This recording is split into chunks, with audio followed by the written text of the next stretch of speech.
1816 is finished, but go back a little further, prior to the Revolution. And the first armed conflict of the Revolution was in Salem. And the McIntyre district is the heaviest concentrations of houses from 1600 to the 1940s, most of them around the 1800s, comprising the wealth of architecture in Salem. Salem's very first witch souvenir from 1890.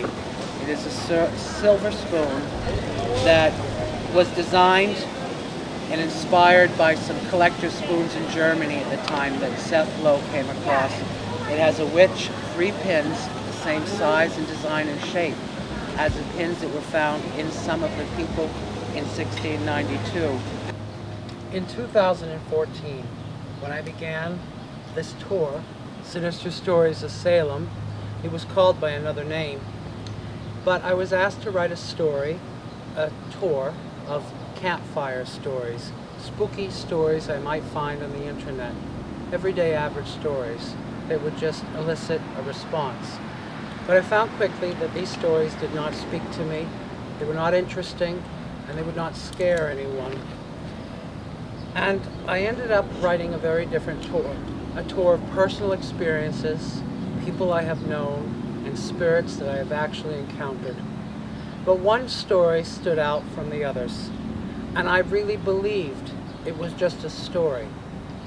But understanding the concept of mediumship, which is a type of imagination, and connecting with spirits of the dead, I had an impression standing by this grave.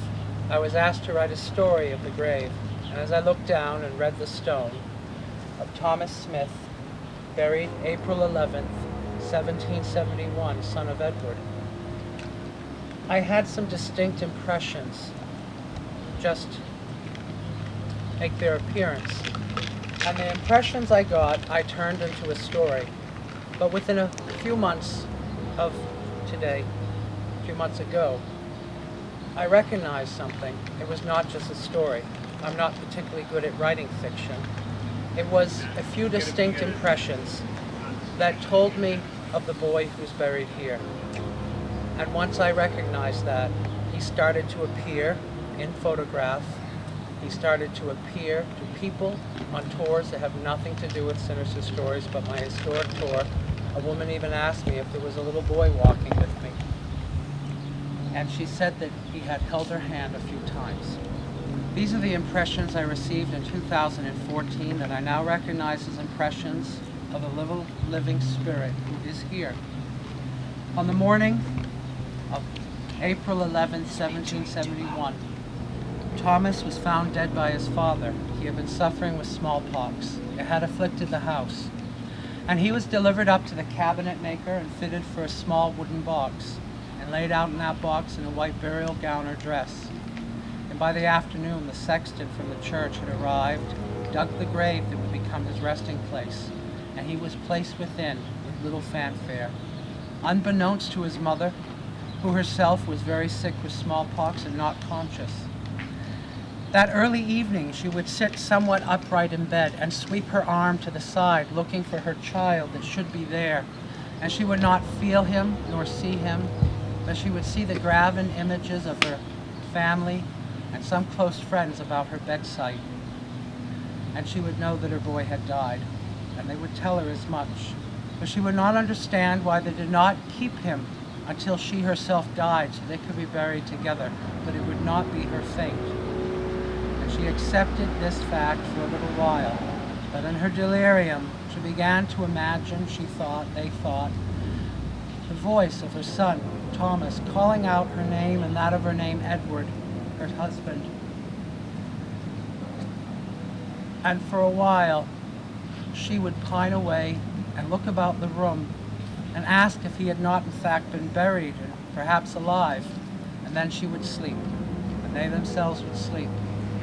And in that impression it changes. I see a woman here in the graveyard by a little mound of earth by this house that was already here, kneeling in it and placing her hands into the soil, pulling it out on the morning of April 12th.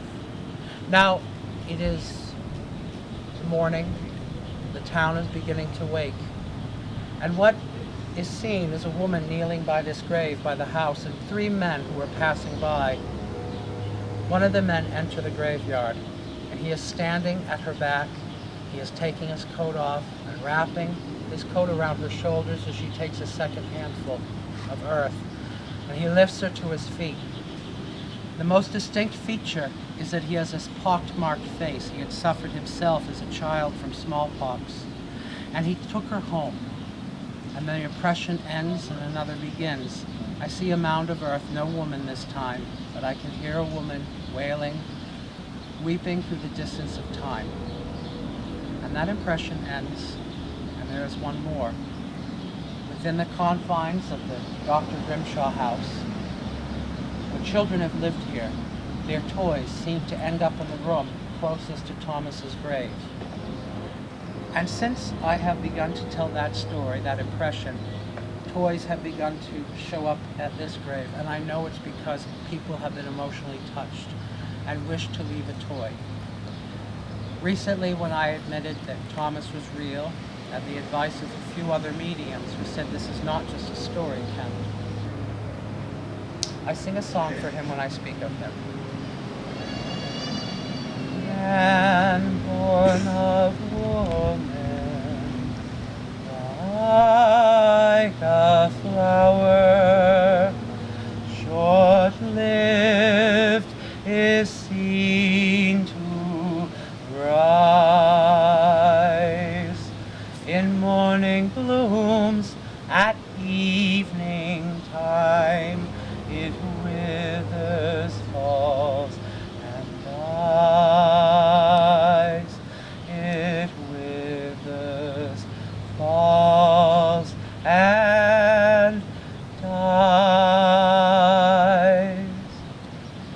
His epitaph reads, "Now in my childhood I must die, and hasten to eternity, leave all my playmates and my toys, hoping to inherit eternal joys."